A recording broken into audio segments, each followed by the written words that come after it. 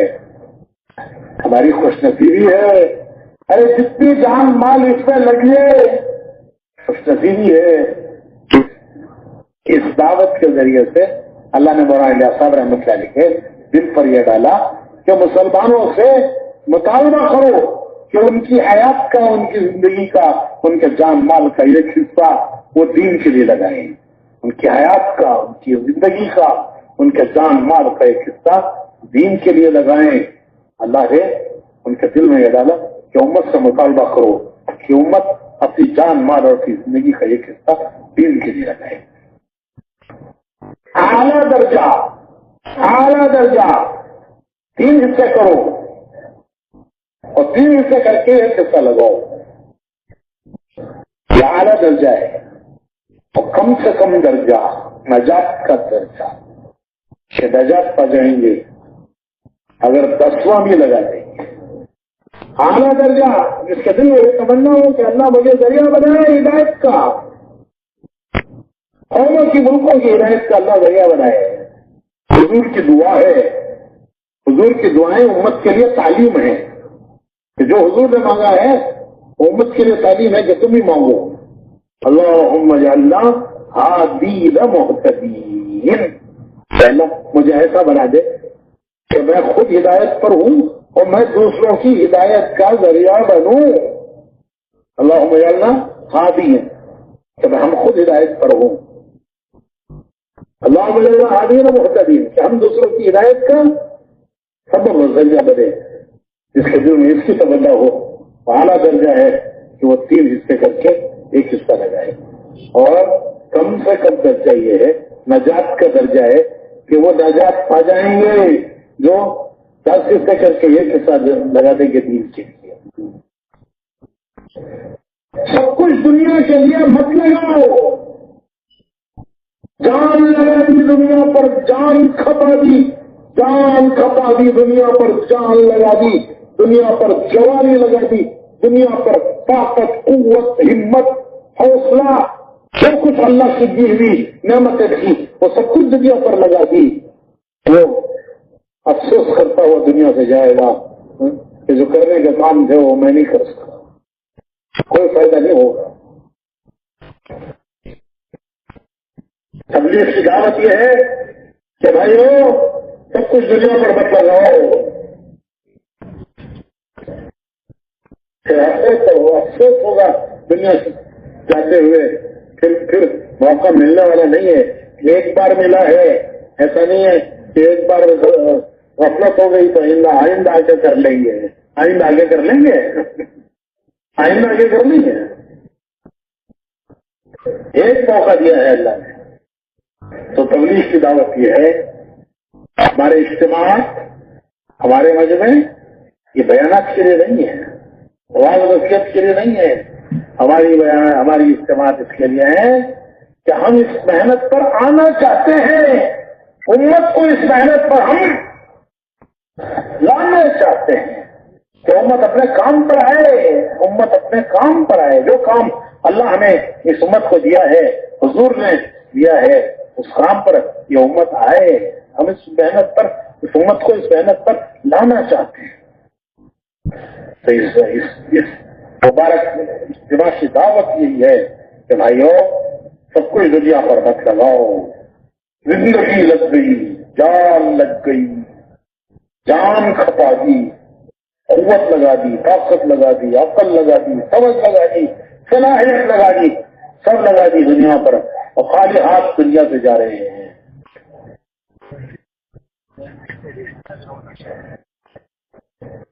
ایک حصہ اللہ کے دین سے لگاؤ.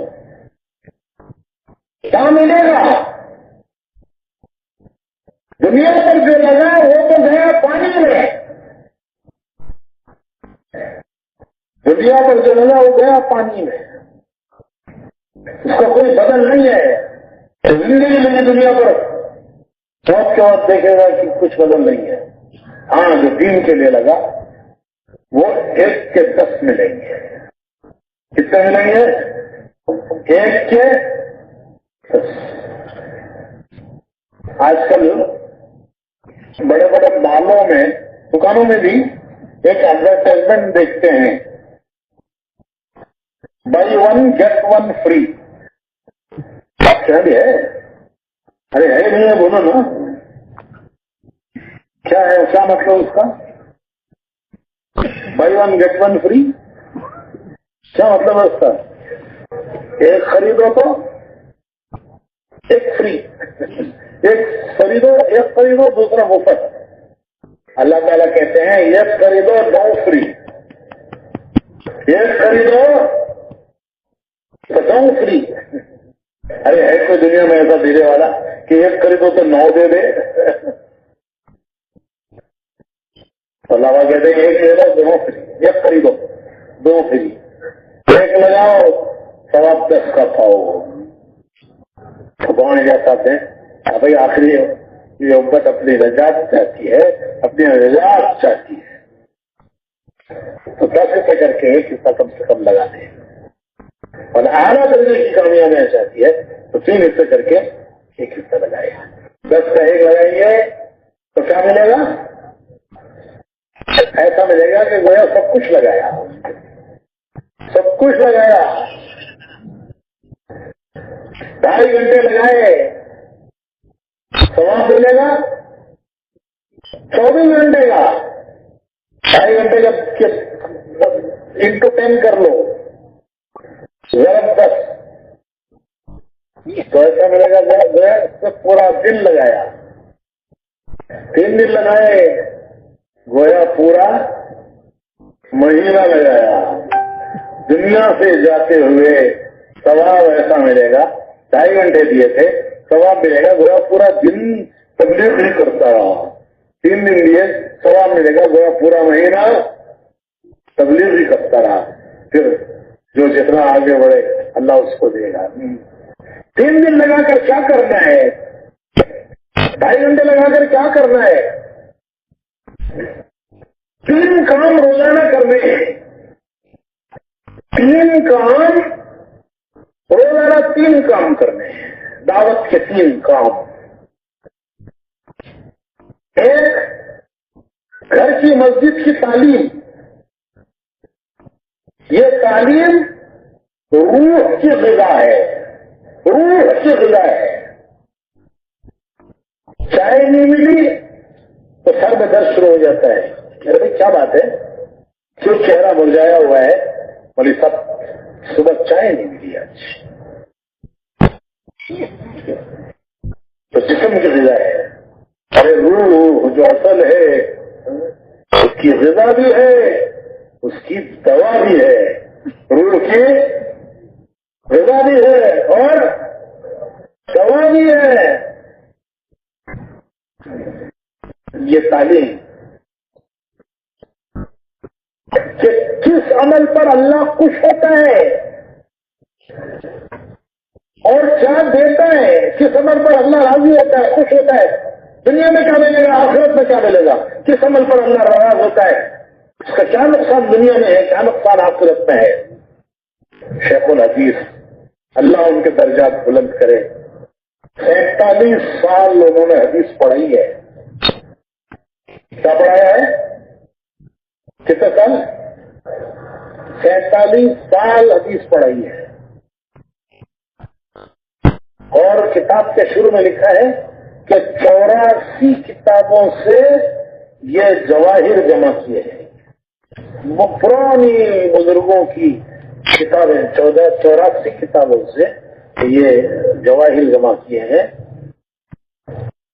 قرآن سے حدیث سے کہ کس عمل پر اللہ خوش ہوتا ہے، کیا دیتا ہے، دنیا میں کیا دے گا، آخرت میں کیا دے گا، کس عمل سے اللہ ناراض ہوتا ہے، کیا نقصان دنیا میں ہے، کیا نقصان آخرت میں ہے۔ اللہ کے کلام میں نور، رسول کے کلام میں نور، جب ان کی باتوں کو سنیں گے وہ جتنا سنیں گے وہ نور کانوں کے راستے سے دل میں آئے گا۔ یہ روح کی دوا بھی ہے، غذا بھی ہے۔ سر میں درد ہوتا ہے تو گولی، ڈاکٹر گولی دیتا ہے، گولی کہاں کھاتے ہیں؟ ہر میں گولی کس کے سر میں لگا لیتے ہیں، گولی کھاتے ہیں وہ پیٹ میں جاتی ہے، اثر کہاں جاتا ہے؟ تو گولی گئی پیٹ میں، اس کا اثر ہوا سر میں، درد ختم ہو گیا۔ ایسے ہی یہ اللہ رسول کی باتیں کانوں کے راستے سے دل میں جائیں گی تو یہ غذا بھی ہے اور دوا بھی ہے۔ ایک وقت آئے گا کہ اللہ کی رضا والے اعمال کی طرف طبیعت چلے گی، ناراضگی سے بچنے کی فکر ہوگی۔ یہ عمل ہے، اس کو گھر میں پڑھنا، گھر میں پڑھنا، گھر کی فضا اور ماحول میں دین آئے گا۔ حدیث میں آتا ہے کہ جس گھر میں نماز، قرآن، تلاوت، تعلیم یہ اعمال ہوتے ہیں، فرشتے فرشتوں کو دعوت دیتے ہیں، آؤ جی آؤ، اس گھر میں ہمارے لیے کھانا بھی ہے، رات کا ٹھکانہ بھی ہے۔ جس گھر میں یہ اعمال ہوتے ہیں تو فرشتوں کو دعوت دیتے ہیں، آؤ اس گھر میں ہمارے لیے کھانا بھی ہے اور ہمارے لیے ٹھکانہ بھی ہے۔ فرشتوں کا کھانا کیا ہے؟ ان کی کیا غذا ہے؟ ان کی غذا کے چکن کباب بریانی، ارے یہ اعمال ان کی غذا ہیں۔ جہاں یہ اعمال ہوتے ہیں کہتے ہیں یہاں ہماری خوراک تقسیم ہو رہی ہے۔ تو فرشتے آئے، نور آیا، فرشتے نور ہے، نور آیا، سورج طلوع ہوا، اجالا آیا تو کیا گیا؟ ارے بھائی کیا گیا؟ رات کا اندھیرا ٹک نہیں سکتا، جب سورج طلوع ہو جاتا ہے تو رات کا اندھیرا ٹک نہیں سکتا۔ اسی طرح جب فرشتے آ جاتے ہیں گھر میں تو اندھیرے، باطل کے اندھیرے، گناہوں کے اندھیرے، باطل کے اندھیرے، وہ اندھیرے دور ہو جائیں گے، وہ ٹک نہیں سکتے کیونکہ نور آیا۔ اور جس گھر میں سب ہے، تعلیم تلاوت ذکر نماز نہیں ہے، تو فرشتے کہتے ہیں فرشتوں سے چلو جی چلو یہاں سے، یہاں نہ ہمارے لیے کھانا ہے نہ یہاں رات کا ٹھکانہ ہے۔ فرشتے گئے، کیا گیا؟ کیا گیا بھائی؟ نور گیا تو پھر کیا آتا ہے؟ دن کا اجالا گیا، اب کیا آتا ہے؟ اندھیرا۔ پھر پریشانیاں گھیر لیتی ہیں، کہتے ہیں حضرت بہت پریشانی ہے، سکون نہیں ہے، سب کچھ ہے، سکون نہیں ہے، پریشانی ہے، ٹینشن، نئی بیماری، ٹینشن، کسی ڈاکٹر کے پاس علاج نہیں ہے اس کا علاج یہ اعمال ہے۔ گھروں میں ان اعمال کو چالو کرنا، اور ان اعمال کو گھروں میں چالو کرنے کے لیے گھروں میں یہ عمل جاری ہو جائے، اس کے لیے اپنی گھر والی کو لے کر 3 دن میں جاؤ، اپنی گھر والی کو لے کر 3 دن میں جاؤ، پھر دیکھو تمہارے گھر میں کیسی تبدیلی آتی ہے۔ ایک بار تجربہ کر کے دیکھو کہ شہر میں اپنی گھر والی کو لے کر میں مسلسل جماعتیں جاتی ہے، ان میں جاؤ 3 دن لگا کے دیکھو، پھر وہ دیکھو واپس آ کر گھر میں تبدیلی کیسے آتی ہے۔ پھر انشاءاللہ آنے والی نسلوں پر اثر پڑے گا۔ یہ آنے والی نسلیں، ہمارے حضرت جی مولانا امام الحسن صاحب رحمۃ اللہ علیہ فرمایا کرتے تھے کہ بچوں کی تربیت پہلا درجہ ماں کے ذمہ ہے، دوسرا درجہ باپ کے ذمہ ہے، کیونکہ بچے کا وقت زیادہ ماں کے ساتھ گزرتا ہے، باپ کے ساتھ بچے کا وقت کم گزرتا ہے، ماں کے ساتھ بچے کا وقت زیادہ گزرتا ہے۔ تو تربیت کی ذمہ داری پہلے ماں پر ہے، پھر باپ پر ہے۔ بچہ ماں سے اثر لیتا ہے۔ میں دنیا کے بہت ملکوں میں پھرا ہوں، میں نے کہیں دنیا میں فادر ٹنگ نہیں دیکھی، ساری دنیا میں مدر ٹنگ ہے، فادر ٹنگ کہیں نہیں ہے دنیا میں۔ تمہارے بہت سے ماہرین بیٹھے ہوں گے، گوگل سے پوچھو کہیں فادر ٹنگ ہے؟ دنیا میں کہیں فادر ٹنگ نہیں ہے، ساری دنیا میں کیا ہے؟ مدر ٹنگ، مادری زبان، مادری زبان، پدری زبان دنیا میں کہیں نہیں ہے۔ کیا مطلب؟ کہ بچہ ماں کی زبان بولتا ہے، بچہ ماں کی زبان بولتا ہے۔ ماں میں دین ہوگا، آنے والی نسلوں میں دین آئے گا۔ عورت میں دین نہیں ہوگا تو آنے والی نسلیں وہ ہمیں کوسے ہی کہ ہمارے بڑوں نے ہماری دنیا کی تو فکر کی، ہماری آخرت کی فکر نہیں کی، وہ ہمیں معاف نہیں کریں گے۔ تو اس کے لیے گھر میں دین لانا، ہمارے حضرت جی دعا فرمایا کرتے تھے، اے اللہ ہمارے گھرانوں کو دینی گھرانے بنا دے۔ حضرت کی دعائیں ہوتی تھی، اے اللہ ہمارے گھرانوں کو دینی گھرانے بنا دے، دینی اعمال سے ہمارے گھروں کو آباد کر دے۔ تو بھائی اس کے لیے ہر مسجد کی جماعت کے ساتھیوں سے میری درخواست ہے کہ وہ 3 مہینے میں 2 مہینے میں ایک بار نئے مسئلہ جماعت سے جائیں، اس سے انشاءاللہ گھر کا ماحول بدلے گا، اس کا اثر آنے والی نسلوں پر پڑے گا۔ اللہ ہماری نسلوں میں، اگر ہماری تمنا ہے کہ ہماری نسلوں میں دین کے داعی پیدا ہو، ہماری نسلوں میں دین کے داعی اللہ پیدا کرے،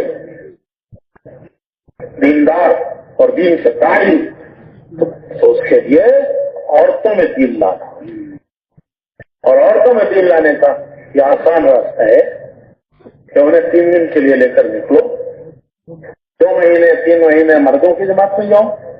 ہر مسجد کی جماعت کے ساتھی سے میری درخواست ہے کہ 2-3 مہینے میں ایک مرتبہ نئے محرم مستورات کی جو جماعتیں نکلتی ہے محرم کے ساتھ، ان میں 3 دن جاؤ، پھر ایک مرتبہ 10 دن لگاؤ، 15 دن لگاؤ، پھر چلا لگاؤ، پھر انشاءاللہ ایک وقت آئے گا اللہ تمہاری عورتوں سے دنیا میں کام لے گا۔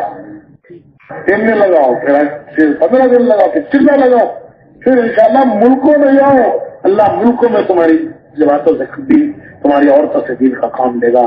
اللہ نے ایک راستہ دیا ہے، تو اس کی ابتدا 3 دن سب نیت کرو انشاءاللہ، جان نہیں ہے انشاءاللہ میں ہر 2-3 مہینے میں ایک مرتبہ 3 دن میں جاؤ، پھر 30 دن لگ گئے، اب 15 دن میں جاؤ، پھر چلا لگاؤ، تو ملکوں میں جاؤ، 3 چلے برف کے لگ گئے، عورت کا چلا لگ گیا، اب انشاءاللہ ملکوں میں جائیں گے۔ خوش نصیب جن کو اللہ دنیا میں ہدایت کے پھیلنے کا ذریعہ بنا دے، پھر انشاءاللہ ان گھروں میں دین کے داعی پیدا ہوں گے، جن گھروں میں یہ اعمال زندہ ہوں گے۔ اس کی ابتدا تعلیم سے ہے، سیروزہ سے ہے کہ عورتوں کو 3 دن کے لیے لے جاؤ، پھر 15 دن جاؤ، پھر چلا جاؤ، تو ملکوں میں جاؤ، اللہ آپ سے بھی ہدایت پھیلائے گا۔ ہو رہا ہے، اللہ کا کرم ہے، اس پر جماعتیں دنیا کے ملکوں میں ہماری جماعتیں جا رہی ہیں، اور اللہ ان کے ذریعے سے گھروں کی زندگیاں بدل رہی ہیں، آگے بچوں میں دینداری آ رہی ہے، بچے دین کے داعی بن رہے ہیں۔ یہ ساری فضا میں پیدا کرنے کے لیے گھر کی تعلیم اور اس کو جاری کرنے کے لیے عورتوں کا جماعتوں میں نکلنا، اور مسجد کی جماعت اس کے 5 اعمال مکمل نہیں ہے اگر اس مسجد کی جماعت کے ہاں اجتماعی ہفتہ تعلیم نہیں ہے، ہفتہ تعلیم شرط پوری کروں، اجتماعی تعلیم کے ذریعے گھروں کی تعلیم زندہ کرنا اور عورتوں کی تشکیل 6 روزہ 15 دن وہ اجتماعی تعلیم کے ذریعے ان کی تشکیلیں ہوں. تو بھائی ایک کام ہے، یہ بڑا کام ہے تعلیم گھر کی اور مسجد کی.